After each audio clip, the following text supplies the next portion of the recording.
Boruto and Kawaki have transcended their Ōtsutsuki transformations. The immense power that was once confined to the final stage of the Karma Seal is now accessible even in their base forms. This answers the question of why didn't Kawaki go full Otsutsuki in chapter 24? Why did he battle using the first stage of the Karma instead of using a form that should be more powerful? The idea itself sounds weird at first, but if you assess the evidence and check similar patterns across Naruto and Boruto, the claim starts to make a lot of sense. You see, the absence of this state is interesting because we've learned in past chapters that the full Otsutsuki transformation comes with a dramatic increase in destructive capacity. In this fight at least, Kawaki doesn't trigger this visible metamorphosis, yet his output felt higher and more flexible than it used to be. He's now able to amplify his bow staff, fire powerful karma beams, and even use the rod's and shrinking ability effortlessly, all without this true transformation. This hasn't been addressed or even posed as a problem, which is interesting since Kawaki's entire existence in Two Blue Vortex is focused on his obsession with being stronger and attaining additional power.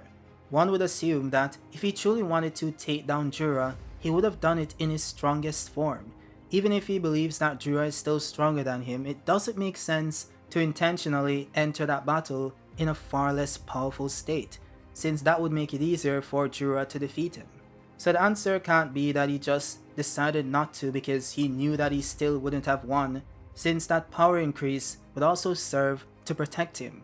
Kawaki also doesn't have the negative side effects of Boruto's karma. His karma is just a weapon, it doesn't have an Ōtsutsuki attached to it that's trying to take over his body. So there's simply no excuse for why Kawaki would intentionally not use this form.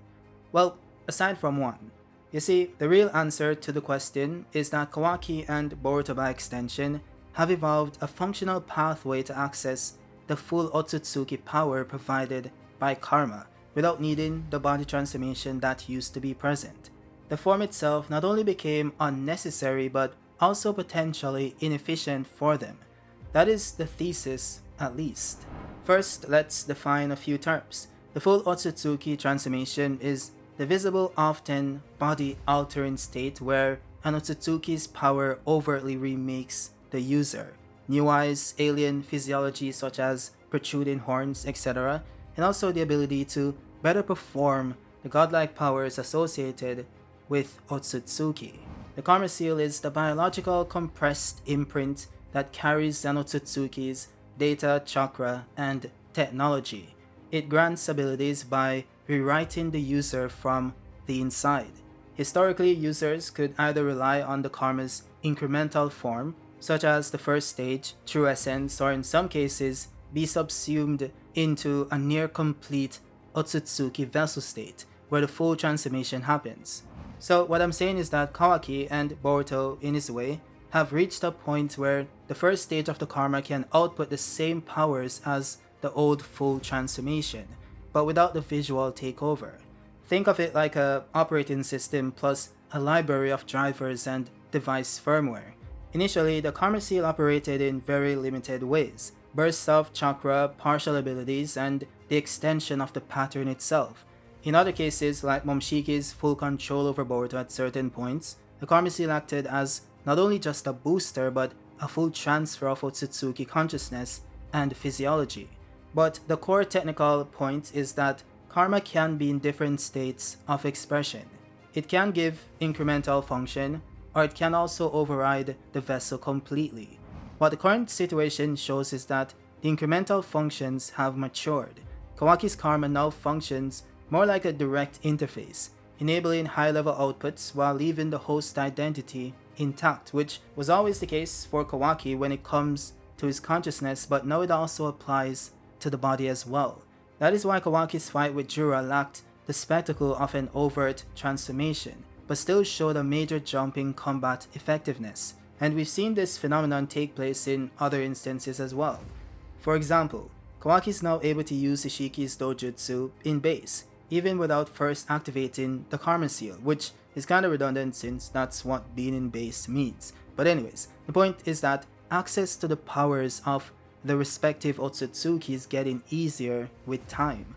Kawaki initially needed the horned state to access the dojutsu as seen back in chapter 65. Then later on in chapter 69, he was able to use the partial version of it in base. Fast forward to Tubu Vortex and he now has access to the full dojutsu without needing to activate the Karma Seal, despite needing the Karma to access his full powers. The same applies to their base Ōtsutsuki jutsus as well. Both Kawaki and Boruto now possess the ability to fly with ease and even hide their chakra signature.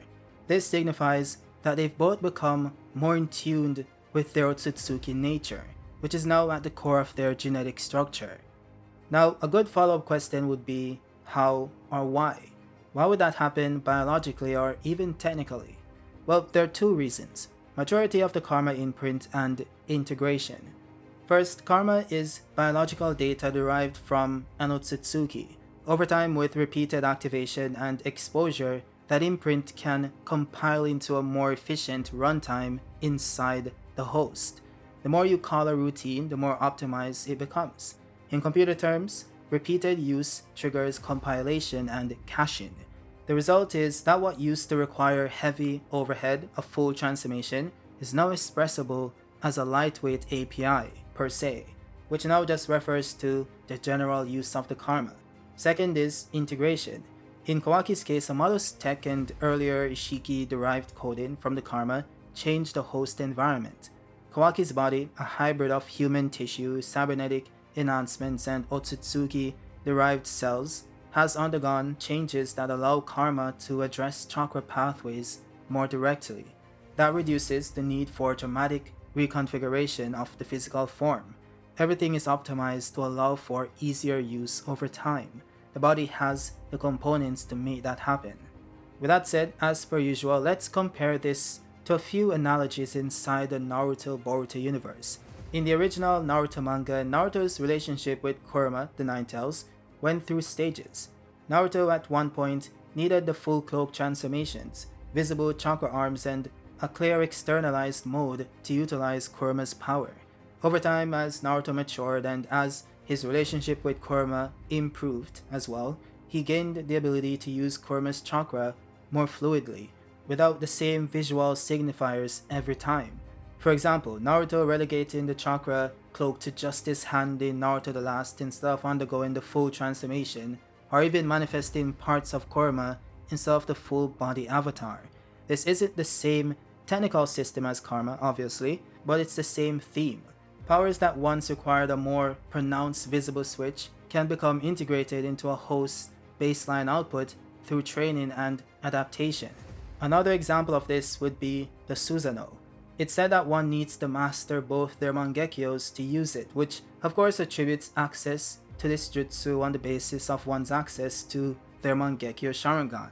Yet Madara, of course, was able to use it without having access to his eyes, which once again speaks to adaptation and the body's ability to store and compile cash. The same thing applies to Gaara having the ability to control sand, which is a power he retained from being the Jinchuriki of the One-Tails. The point in these examples is that external high-level power can be made accessible either by physical conversion or by deep integration. The Boruto manga is simply doing something that has been done across many mediums for a very long time. Now, some might say if the Karma Seal can replicate the full transformation's power without that transformation, why did we ever see that transformation in the first place? That is a reasonable question, and the answer circles back to incomplete integration.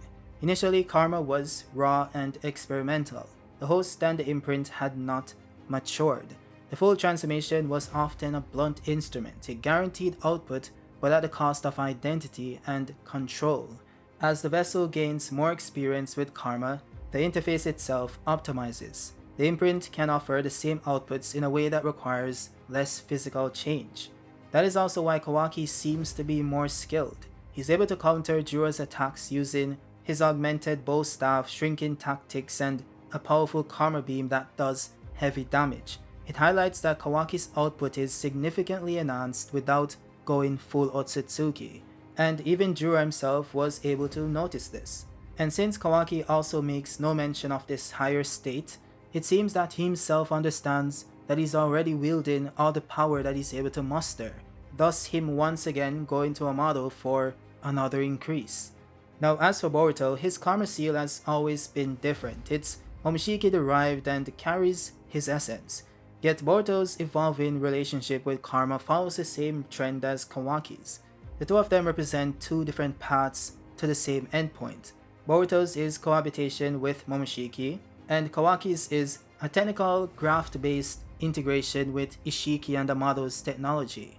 Both endpoints converge into the same functional state, extremely powerful outputs invoked through the seal itself rather than the full physical transformation. Now we should consider some narrative consequences. If Boruto and Kawaki can access Ōtsutsuki level outputs without the visual transformations, two things change for the story: stakes and a sense of surprise. The visual transformations have long been used as a sign of things being escalated per se. Without them, escalation becomes more subtle, and power levels become harder to read, which as a consequence is why we have people arguing whether Kawaki was really using his full power, when narratively it makes sense that he should have been. Both characters can now, in essence, use immense power without the usual consequence of doing so. We can also map similar narrative moves in Naruto as well. Naruto's Barren mode was terrifying because it consumed both Naruto and Kurama. It was a last-ditch, unsustainable transformation, but the series also shows small moves where Naruto channels Kurama's chakra without full body consumption. Those moments emphasize growth and partnership rather than sacrifice. The Boruto story is repeating that progression with karma as well. First dramatic takeover, then integration, and finally smooth, controlled application. This is not just plausible, it's a recognizable narrative pattern within the franchise. Now, we could push the theory further with one extra argument grounded in the story's established technology. Amato has spent years or chapters building, modifying, and analyzing Kawaki. He knows a lot about karma, how it works, how to implant it, how to reconstruct it, and how to remove it. If anyone could help a host reach a point where karma functions as a low-level interface, it is him. I mean, even beyond just the karma function itself, Amato's technology has been very instrumental in stabilizing Kawaki's systems and enabling unusual behavior, such as his limiters. That gives the integration model a practical pathway per se, or at least the theory itself. We can simply say that Amato's experiments gradually lowered the activation cost of advanced karma functions, so that the full transformation becomes optional. In other words, the reason Kawaki doesn't have to transform is because his body, through experiments and engineering, can execute those functions by itself. Amato did the patchwork, karma did the compilation, and Kawaki reaped the benefits. So maybe Boruto himself still needs that transformation, and he does go on to use it in his future fight versus Kawaki. Who knows? Maybe I'm wrong and even Kawaki himself still does this. It would of course call into question him not doing it versus Jura, but maybe there's another reason for that as well. I guess we'll see. With that said, to summarize the video, Kawaki didn't use the full transformation Ōtsutsuki form in chapter 24 because he doesn't need that transformation to access his full power. His karma imprint has matured and his body has been engineered to host the relevant routines, which means karma can now function as a direct interface to the true source of his power. The result of this does have many pros and cons, but maybe it is the best outcome. If you guys liked the video, drop a like. If you're new, subscribe, and also check out my video on Boruto, God Tree Sword, and also Kawaki's impending demise, which is very interesting given the topic of this video, but it does intertwine to some degree.